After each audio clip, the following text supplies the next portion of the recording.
ஒரு ஊரில் ஒரு மன்னர் இருந்தார். அழகான அரண்மனையில் அவர் இருந்தார். அந்த அரண்மனையை விட அழகாக ஒரு மாளிகையை அந்த ஊர்லேயே வேற ஒருத்தன் கட்டியிருந்தான். அப்படி கட்டி முடித்ததில் அவனுக்கு ரொம்ப பெருமை. எத்தனையோ செல்வந்தர்கள்லாம் வந்து பார்த்துட்டு, இந்த மாளிகையை விலைக்கு கொடுத்துட்றியா, எவ்வளவு விலை சொன்னாலும் சரி நாங்கள் வாங்கிக்கிறதுக்கு தயாராக இருக்கோம் அப்படின்னு சொல்லி கேட்டு பார்த்துட்டாங்க. நான் இதை விற்கிறதுக்கு தயாராக இல்லை அப்படின்னு சொல்லிவிட்டான். அவ்வளவு சிறப்பாக கலை அம்சத்தோடு அதை கட்டி முடிச்சிருக்கிறான். அதுவே ஒரு பெரிய அரண்மனை மாதிரி இருந்ததுன்னா பார்த்துங்களேன். சுற்றிலும் அழகான பூந்தோட்டம். ஒரு நாள் அவன் எங்கேயோ வெளியூர் போயிட்டு திரும்பி வந்துக்கிட்டு இருக்கிறான். அப்போது அந்த மாளிகை தீப்பெட்டி எரிஞ்சிக்கிட்டு இருக்கு. பதறி போட்டான். விலைக்கு கேட்டவங்க யாராவது இதை செஞ்சுருக்கணும், இல்லைன்னா மன்னரே செய்த சதியே என்னவோ, இப்படிலாம் அவனுக்கு சந்தேகம். ஒரு மூலையில் உட்காந்து அழ ஆரம்பிச்சிட்டான். அந்த சமயத்தில் அவனுடைய மகன் அங்கே ஓடி வந்தான். அப்பா அழாதீங்க, இதை நான் நேற்று ராத்திரியே நம்ம ஊர் மன்னருக்கு விற்றுட்டேன். இதை கட்டி முடிக்க நமக்கு எவ்வளவு செலவாச்சோ அதை போல் 3 மடங்கு விலைக்கு விற்றுட்டேன்.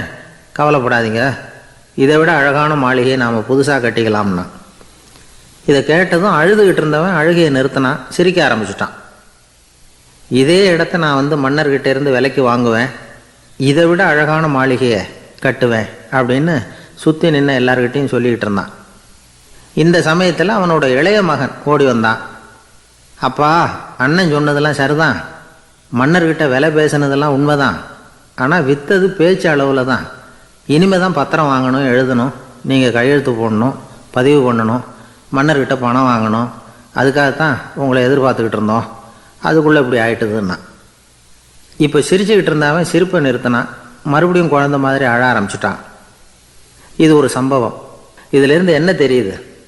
அந்த அழகான மாளிகை தன்னுடையது அப்படின்னு நினைக்கும் பொழுது அவனுக்கு அழுகை வந்தது.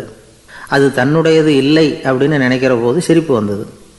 மறுபடியும் அது தன்னுடையது தான் அப்படிங்கிற உணர்வு வரும்பொழுது அழுகை. எது எதிலிருந்து நீ நீங்கி இருக்கிறாயோ அது அதிலிருந்து உனக்கு துன்பம் இல்லை அப்படிங்கிறார் திருவள்ளுவர். இந்த உடம்பு என்னுடையதில்லை அப்படிங்கிற உணர்வு வந்துட்டா அது ஒரு பெரிய நிலை.